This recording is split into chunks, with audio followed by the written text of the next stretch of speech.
it's not your business that sucks, but sometimes it sucks when you don't have jobs on the schedule. You're sitting around trying to figure out how to get more customers, and that part really sucks. And a lot of that has to do with your marketing. One of the biggest things that I hear from other small business owners, specifically in the service industry and the pressure washing industry even more so, is that their flow of leads is up and down.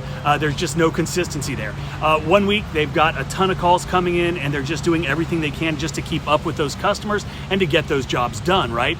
But then the very next week, things get really, really quiet.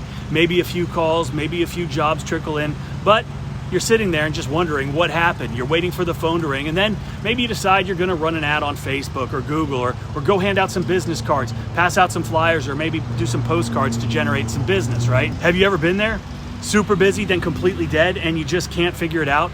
My name is Mike, and I've been there, I've done that. This is all about pressure washing, and today we're gonna talk about lead flow. I'm actually in front of this house. We're doing this driveway, and the house way back there. I was over here checking on Mac and decided to talk to y'all a little bit about this topic. So let's get into it. Okay, so consistent workflow comes from consistent lead flow. Consistent sales come from consistent marketing, and that's why you hear me say lead flow equals cash flow, and that is why it is one of the main focuses of my business, and that obviously is the marketing aspect of it. And without marketing, your business can't succeed. Now, you can get by on word of mouth and pure hustle, but most people don't want to just get by. I know I don't, and I've said it before, and I'll say it again. I'm in business to make money. I'm not ashamed of this. I'm not a communist, and I'm not going to share the wealth. I'm going to work hard every single day, generating leads, closing scales, scheduling my crews out so they can stay busy, so they can make money, because that's what it's all about.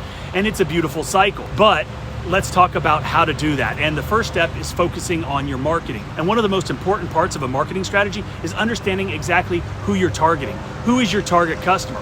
Who's your ideal customer? Because in the pressure washing world, it's a huge market and there are a ton of different areas that you can focus on. But in order to be successful, you really need to target a specific one, right? Find your niche. And if you try to be everything to everyone, then you're going to end up being nothing to everybody. Another thing to think about, not all customers are created equal, so target the ones that you want to work with, that you want to deal with, right? And you want more of. So obviously, it would be awesome if you could just walk up to, $1 million, $2 million, $3 million homes like this, knock on the door, introduce yourself, and tell them about your service, right? If you know what you're talking about, if you can present yourself well and articulate exactly what value you bring to the table or how you can solve a problem for them, then that's great. But we all know that's not possible. A, because they're probably in a gated community and you can't just knock on the door. B, there's no soliciting, and C, it's impractical because we're not door-to-door salespeople, and that is why you have to have your marketing in place, because there's no way that we can talk to each individual customer that we want to target. That would be like trying to provide service to everybody, and we can't do that. And that's why we have to identify who our target customers are so we can market to them broadly. Okay, before I talk about your ideal customer, if you have questions about this or anything else as far as marketing goes, I encourage you to click the link below and check out my 6-figure marketing framework. In it, I'm going to teach you everything that I've been doing for the past 20 years to keep the phone ringing and the schedule full.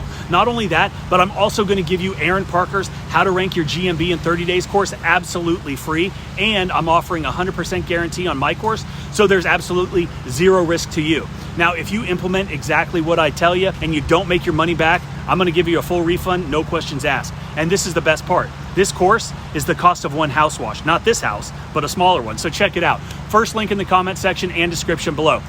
Okay, so if you've been in business for a while, I'm sure that you've done work for all kinds of different people. So I want you to think about your top or your best customers, and these are the people that you enjoy working for. This is your ideal customer. Now, if you're just starting out and you never have worked for anybody, or you just have a few customers under your belt, then you have to think about where the money is. Think who the people are that are going to hire a pressure washing service. Now, when I first started, I tried to market to everybody. Now, I'm a huge fan of bandit signs, still am today, 20 years later. And I would stick these things up in front of neighborhoods all over the place. Nice neighborhoods, not so nice neighborhoods. And now looking back, and when I drive by and I see other people's bandit signs in front of lower income neighborhoods, I kind of laugh to myself thinking I used to make that same mistake, because those are not your ideal customers. Now, if they do decide to have their house washed or their driveway cleaned, they're most likely going to do it themselves or be looking for the cheapest guy out there, and that is not who you want to be.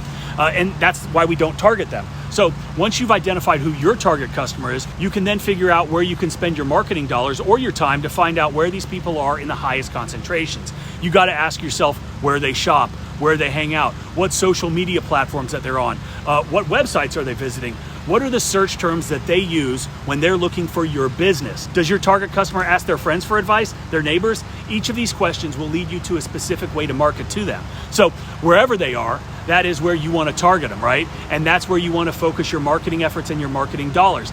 That way you can be highly targeted at getting in front of them in the places that they are looking for you. So that's about it. And just to recap, to get consistent lead flow for your business, you have to have a clear understanding of your target market, what you're going to do, what's your niche. What do you like doing? Figure that out and focus on that, and then determine how to identify where to find your ideal customers in the highest concentrations possible, so then you can focus your marketing on them specifically. And by doing this, you're going to have consistent lead flow, and consistent lead flow comes from consistent marketing. You can't just stop marketing when you're busy and then start back up when things start to slow down. It has to be consistent, and consistency is key. And by doing this, you're going to have consistent lead flow in your business, and it's really going to help to smooth out all those ups and downs when it comes to running your business, staying busy, having that cash flow, because all of that is so important. I hope you enjoyed the video. If you have any questions, please leave a comment below. Check out the 6-figure framework for sure, and I hope you have a great day.